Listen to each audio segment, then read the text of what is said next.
প্রতিটা মেয়েরই স্বপ্ন থাকে বিয়ের দিন যাতে তাকে দেখতে একদম লাল টুকটুকে পরীর মতো দেখায়। হ্যালো বন্ধুরা, তোমরা সবাই কেমন আছো?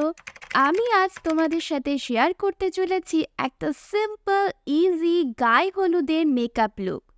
চলো দেরি না করে আজকের ভিডিওটাকে স্টার্ট করি।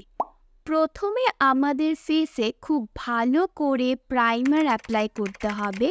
বিশেষ করে টি জোনে খুব সুন্দর করে প্রাইমার অ্যাপ্লাই করে নিতে হবে এবং তারপর আমি ইউজ করছি সেটিং স্প্রে।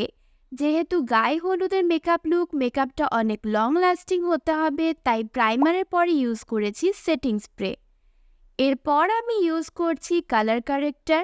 তোমরা সবাই জানো যে আমাদের যেখানে ডার্ক প্যাচ থাকে বা কোনো ডার্ক স্পট থাকে, সেটাকে হাইড করার জন্য অবশ্যই কালার কারেক্টার ইউজ করতেই হবে। তোমরা হয়তো অনেকেই জানো, আমি আগে অনেকবার বলেছি যে ছোটবেলা থেকে আমি কিন্তু মেকআপের জন্য অনেক বেশি অবসেসড ছিলাম। এখন আমি আমার ফেসে ইউজ করছি ফাউন্ডেশনটাকে খুব সুন্দর করে বিউটি ব্লেন্ডার দিয়ে অ্যাপ্লাই করব ফেসে। আমার এই মেকআপ রীতিটা আমার মধ্যে সীমাবদ্ধ থাকেনি। তারপরে আমার একটা সময় শুরু হয়েছিল যখন আমি ভাবতাম আমি খুব ভালো মেকআপ করি। তখন আমার বয়স খুব বেশি হলে 5 কি 7 বছর হবে।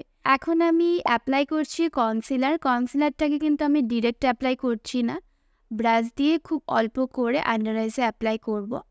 আমার যদি কোনো নিকট আত্মীয়ের বিয়ে হতো, যেরকম কোনো দিদির বিয়ে অথবা ধরো কোনো পিসির বিয়ে, আমি বাড়িতে একদম সারা দিন কান্নাকাটি জুড়ে দিতাম যে আমি সেই দিদিকে সাজাবো বা সেই পিসিকে সাজাবো, তাকে আমি মেহেন্দি পরাবো, তাকে আমি ব্রাইডাল মেকআপ দিব।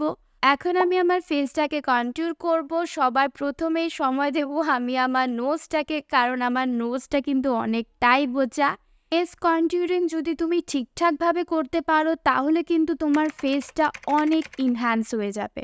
এত কান্নাকাটি করার পর কিছু কিছু সুহৃদয়া ব্রাইড আমাকে তার ওপর এক্সপেরিমেন্ট করতে দিত। যেরকম বলতো যে বুনু তুই একটু মেহেন্দিটা পরা, সে তারপর তুলে ফেলতো, অন্য মানুষকে দিয়ে করাতো, সেটা ম্যাটার নয়। তখন যে তারা আমাকে অ্যাপ্রিসিয়েট করতো, এটাই হয়তো আমাকে এখন মেকআপের জন্য এত বেশি ইন্সপিরেশন দেয়। তোমরা সবাই জানো যখন আমরা চিকবোনের কন্ট্যুর লাইনটাকে ব্লেন্ড করি তখন সবসময় ওপর দিকে ব্লেন্ড করতে হয় এবং জ লাইনের কন্ট্যুরটাকে কিন্তু সব সময় নিচের দিকে ব্লেন্ড করতে হয়। এখন আমি ফেসটাকে বেক করে নিচ্ছি বানানা পাউডারের সাহায্যে। বানানা পাউডারটাকে কিন্তু আমি ডিরেক্ট দেব না, হাতে একটু প্যাট করে তারপর আমি এটা অ্যাপ্লাই করছি। কারণ তুমি যদি সরাসরি অনেকগুলো বানানা পাউডার তোমার ফেসে দিয়ে দাও তাহলে কিন্তু সেই জায়গাটা অনেক চকি কেকি হয়ে যায়। এবং আমি এই টেকনিকটা নতুন শিখেছি। আমি আগে সোজাসুজি একটা লাইন ক্রিয়েট করতাম বেকিংয়ের জন্য, এখন আমি সেটা করি না। আমি একটু জাস্ট এরকম রাউন্ড শেপ করে এটাকে বেক করি, তাহলে আমাদের এই বেকিং লাইনটা কিন্তু অনেক ন্যাচারাল দেখায় এবং দেখতে অনেকটা ভালো লাগে। আমি যখন এই ছোটোবেলার গল্পগুলো মনে করি তখন আমার ভীষণ হাসি পায় এখন, বাট ঠিক আছে, ছোটোবেলায় মানুষ এসব করে।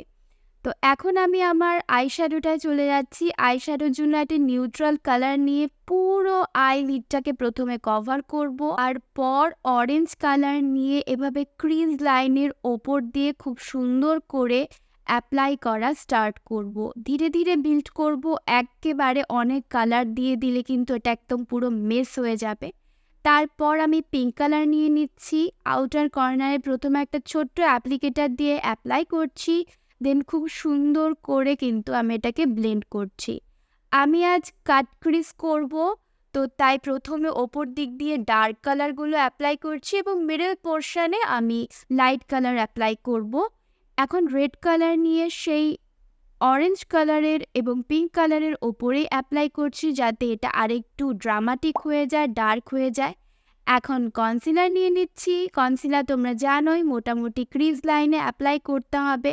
একটু আমি চোখ খুলে দেখে নিচ্ছি লাইনটা কত দূর যাবে। তারপর খুব সুন্দর করে আমি একটা অ্যাপ্লিকেটারের সাহায্যে এটাকে স্প্রেড করে দিয়েছি। এখন আমি বলেছিলাম যে এখানে লাইট কালার ইউজ করব, ইয়েলো কালার ইউজ করছি। একদম আমার শাড়ির সাথে ম্যাচ করে।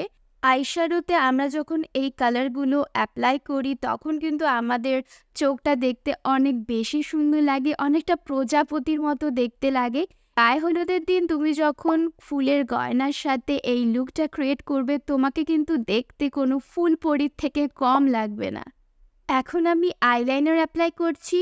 অবশ্যই আইলাইনার যখন অ্যাপ্লাই করবে তখন খুব ধীরে সুস্থে নিখুঁতভাবে করার চেষ্টা করবে। মেকআপটা যত নিখুঁত হবে, আইলাইনারটা যত নিখুঁত হবে, তোমার ওভারঅল লুকটাও কিন্তু তত বেশি পারফেক্ট দেখাবে। অনেকেরই কিন্তু দু চোখের আইলাইনার দু রকম দেখতে হয়ে যায়, তাই একটু দেখে দেখে করবে যাতে দুটো একদম সেম দেখতে হয়। এখন আমি খুব সুন্দর করে মাস্কারা অ্যাপ্লাই করছি। তোমরা চাইলে কিন্তু ফলস আইল্যাশও পরতে পারো। এখন আমি ব্লাশ অ্যাপ্লাই করব। খুব সুন্দর করে ধীরে ধীরে অল্প অল্প করে ব্লাশটাকে অ্যাপ্লাই করছি। অনেক সময় হয় কি একবারে অনেকটা পরিমাণে ব্লাশ আমরা অ্যাপ্লাই করে ফেলি এবং তারপর দেখি এতটা অ্যাপ্লাই করার প্রয়োজনই ছিল না, তাই অল্প করে অ্যাপ্লাই করব। হাইলাইটার অ্যাপ্লাই করছি। একটু বেশি করেই আমি আজ হাইলাইটারটা অ্যাপ্লাই করব, কারণ আমি একটা গায়ে হলুদের মেকআপ লুক ক্রিয়েট করছি।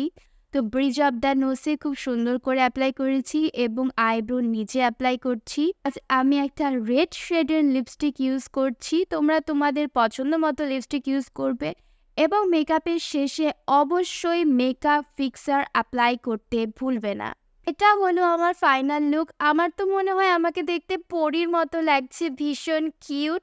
তোমরা তোমাদের মতামত আমাকে কমেন্ট বক্সে লিখে জানাবে। ভালো লাগলে ভিডিওটা আমার ফেসবুক পেজটাকে ফলো করবে এবং আমার চ্যানেলটাকে সাবস্ক্রাইব করবে। আজকে এখানে বিদায় নিচ্ছি, দেখা হবে আবার পরবর্তী ভিডিওতে।